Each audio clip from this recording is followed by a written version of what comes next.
Hey guys, what's up? This is Dusty coming back with another one of these breakdowns. I hope you enjoy these. I guess it's been a few weeks since I've done them. I kind of want to do one this time because I started writing about this and then it was too many words. It's just entirely too many words. I don't write enough of those anyway. And sometimes it's just helpful to break these down with my actual words, with my mouth, with not my fingers, and just so I can illustrate that a little better. So I wanted to break down before we get into the plays themselves. I want to get into this just kind of showing basic coverage, just basic coverage, basic differences, because it's going to make sense down the road. So what you see in front of you is a very well drawn, very pretty, but probably not, diagram of a very simple cover two. So what we have here, and if you don't know like the coverage numbers, there's a lot more to it. This is just a very basic look. You call it cover two because you split the field in half and there are two sides and then a deep safety or a deep, defender takes each side. And so as your basic cover two, you get two deep safeties. They fan out at the snap. This one takes this side. This one takes this side. And I've got this red spot in the middle. I wrote an article about kind of cover two where I was highlighting some of the differences. And so I've got that in there. But it is still helpful just as a talking point of whatever defense you run out, there are weaknesses. If you ran a defense with no weakness, everyone would be running it because that's perfect. And as it turns out, that does not exist. There's natural weaknesses everywhere. You can cover those up, which is what we'll talk about here in a second. But in cover two, your natural weakness is that middle of the field, which you can kind of see here. And I played it up a little just for the sake of this diagram. But if you've got these guys kind of fanning out and looking at their half, if you send someone up the middle, there's that natural gap. Cover three, you've got seams, and I'm not going to get into all that. But basically what you know is cover two, because you split it into twos, and then also your natural weakness is in the middle. That's what we need to know for the sake of the conversation we're going to have and for the sake of what this next diagram is going to show us. So what the next diagram is, this is Tampa 2. So you had the cover two. Like I said, you have your weakness. You can cover your weakness. This is the attempt to cover the weakness. So this was brought up by, it was Tony Dungy and Monty Kiffin, kind of were the first ones that really started using this a ton during their time in Tampa. Eventually ended up making its way up to Chicago with Lovie Smith and Urlacher playing that. Ron Rivera does a lot of that, did a lot of that, will do a lot of that. And you can kind of see the general concept here. You still have these two, and so it's still cover two. You still got these two guys here, but this linebacker, instead of playing close to the line, instead of playing a shallow / mid zone, dude drops all the way back. So it's not really cover three because the responsibilities of these two guys are still the same. It's just cover two, and you're plugging your hole. Now that opens another one down here, but this caused a ton of problems for people, and can still cause problems for people, and we'll see why in a second. Or maybe not. I think I just spoiled it. We won't. You're going to be surprised. We don't talk about this at all. So now you've got your two major differences between, you got your basic look at cover two and Tampa 2. So we're gonna look at that, and then we're gonna make this more confusing in a second. So this play that we are looking at right now, this is the first passing play from the Packers Week 17 2019 victory over the Lions in Detroit. So what do we have here? We have, and again, and this is, we'll talk about the concept first. This is a smash fade, a mirrored smash fade. And what is a smash fade? Well, it's easy-ish, I guess.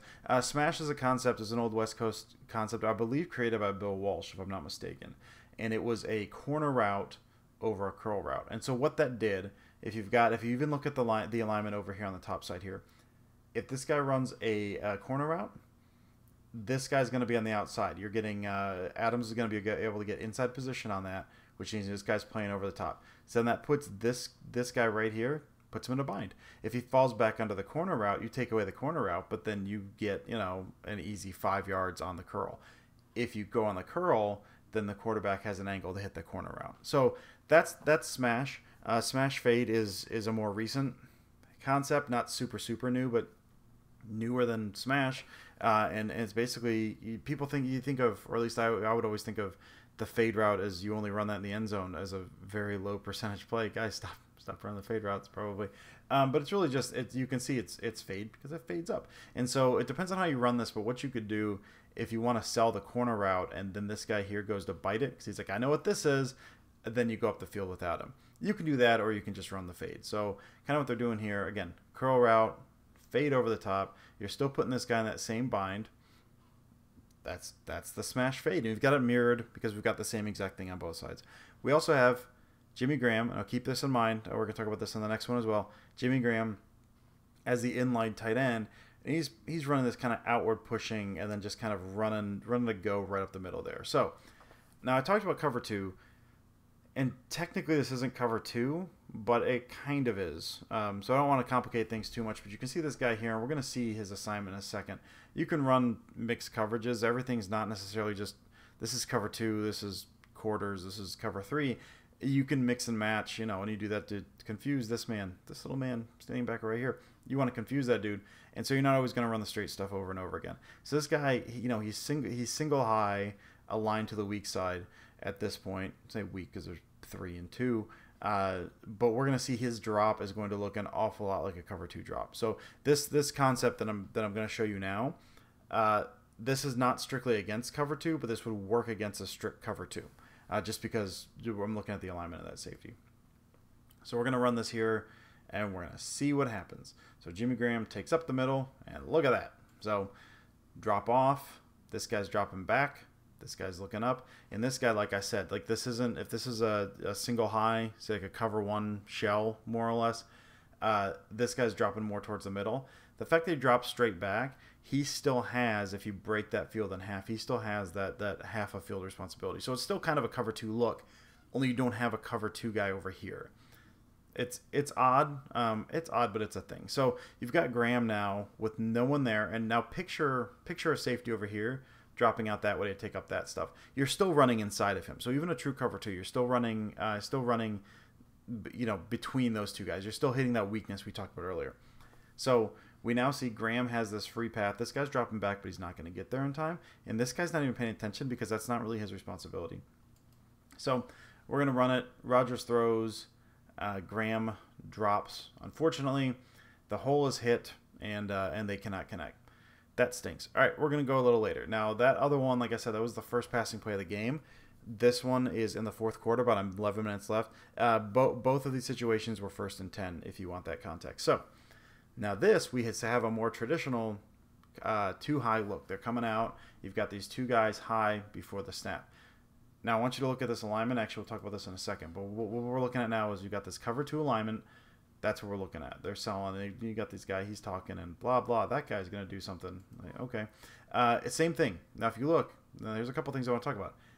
Mirrored smash fade on both sides. Same exact play out of different alignment. So before, if you remember, it was Jimmy Graham on this side of the line running up the middle of the field. And then you had the 2 receivers over here and the 2 receivers over here, and those guys are running the smash. So here it's still empty backfield, and they're running the mirrored smash fade, but they're running it with Graham off the end of the line and Devontae Adams running up the middle of the field. It's this it's one of the examples of the illusion of complexity that LaFleur and a lot of those guys like to talk about. Is this is the exact same concept. They're running it with different personnel out of a different look. A different formation, guys kind of mixed around a little bit. So it's kind of hard to get a beat on exactly what everyone's trying to run if a lot of this stuff, either it looks the same and you run it different, or it looks different and you run it the same. So this is it looks different and you're running it the same. It's even the same, even running this from the same side. It's just coming from slightly off the end of the line instead of in line. It's coming from a wide receiver instead of a tight end. But it's the same concept. It's you're running up the middle, attacking the middle zone of this cover 2, with the smash fade on the outside and getting that fade to draw those safeties over. So that's what we're looking at here. And you, based on what we talked about earlier, you probably can't guess what's going to happen next. You probably won't even have any idea. So we're going to stop it here. So this, you can kind of see, and we'll get into this in a little bit more. Rodgers, you can see backpedaling. He's looking. These 2 guys fade out. Exactly where, and you got these deeper pushing, these fade routes, and that's what they're looking at. You can even see their eyes. They're staring. They're not looking at the middle. They're completely, their backs are to the middle. And one of the reasons their backs are to the middle, you've got this linebacker here dropping back into that Tampa 2 spot. You plug in that hole, plug in that gap, and cover 2. And so where it kind of looked like off the bat, okay, we're going to have, if this guy pays attention to that fade and this guy pays attention to this fade, then you've got this shot up the middle. You've got a lot of room to hit him. And I'll talk about that in a second. You've got a lot of room to hit him. But now he's backpedaling. You see this guy suddenly just right off the bat, okay, this isn't cover 2. I'm looking at Tampa 2, and this is going to be a much tougher throw if this is the guy I'm going to go to. So we'll talk about that in a second. We're gonna keep pushing it. You can see Devontae Adams gets held up a little bit. Now, Rodgers getting ready to throw. Okay, now picture now that you can see this safety here. He's recovering, but he's over the top. And so if this guy's over the top, this guy's still looking here. If this linebacker is not drawn back in that Tampa 2, you can hit Adams anywhere along this line. You could even widen it out a little bit here. With the safety there, you don't want to do it too wide or he breaks on that.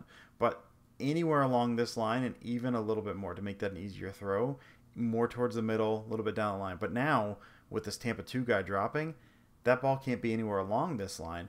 That ball has to be at the post. Adams has to outrace this guy and stay on the inside of that guy, and then the ball has to be dotted at the very end. That's how this needs to break. So it makes it, if that's the area you're looking to attack, which it is, makes it a much, much, much, much tougher throw. So we'll see how that plays out, which is, not particularly well. He throws it and he overshoots him. We'll look at the throw again here in a second, and you can kind of see, we'll look at 44, you can see him drop. And you can see him turning to look. So we're just going to stop it here, and you can see exactly what this defender means. You can't put it out over here. He's kind of in the path of Adams at this point. Adams can't go over here. If you underthrow it anyway, there's a possibility of this guy turning around and picking it off. This guy's running. This guy's running. At this point, this safety is running. So even if he's not there, you can't put it all the way over there. Or even if you do cut it all the way over there, you've got to contend with the safety. So the ball has to come out at the very, very end. It has to come out at the top of the route. And it just hits incomplete. And that's it. So I just kind of want to show that, just because I like to talk about where I can, just basics of different coverages and how that stuff, how you run that stuff, how that reacts. So showed a little bit of that, the cover differences between cover 2 and Tampa 2. We also showed, again, one of my favorite things from this year has just been watching how LaFleur has run different looks out of the same sets and same things out of different sets. So here we got the same exact concept 2 times in one game, but run out of different personnel groupings with different alignment on those. So big fan of that. Neither one of these hit. That first one, Graham dropped slightly underthrown, kind of on his back hip, but still a catchable ball. And this one just gets overthrown. I think this is one that once Rodgers sees that linebacker dropping, he kind of puts it in a place where his guy's getting it or no one's getting it, and as it turns out, no one got it. But what I like to, just to end on this, when I look at these things, no matter when I'm doing it, no matter how I'm doing it, I'm always looking at the same stuff. I'm always looking at process over results. You're looking at what's the thought process behind this? Why do they do this? How do they run it? And if the ball's incomplete, the ball's incomplete. That stinks, but when I'm looking at it, I'm looking at projections down the road. You're looking at how did that look? I'm not saying, okay, well, that first play was terrible because Jimmy Graham dropped it. Well, the play was fine because Jimmy Graham was open in the middle of the field and it would have been a big gain. It was just dropped. This one, they went up against the Lions, called a perfect coverage for what the Packers are trying to do with this shot. Like, it happens, but the thought process is still good. So you always like to think process over results, which I'm always a big proponent of. I know Ben Fennell is the same way. He says that probably more times than I can count at this point. But that's what we're looking at with this. What's the thought process? How they run it? Why they run it? How did it look? And is it a good idea or a bad idea, basically? So that's kind of what I like to look at when I'm looking at this stuff. So I'm a big fan of both of these. I hope you guys enjoyed this a little bit. I'm sorry for my rambling, although then again, you tuned in to hear me talk, so you knew what this was. I hope, I don't know when I'll get a chance to do another one of these. I guess the season's over. Maybe I'll do one for the postseason. It's a week-to-week thing. I gotta see how this stuff shakes out. So thanks again for listening, and I guess I'll catch you next time.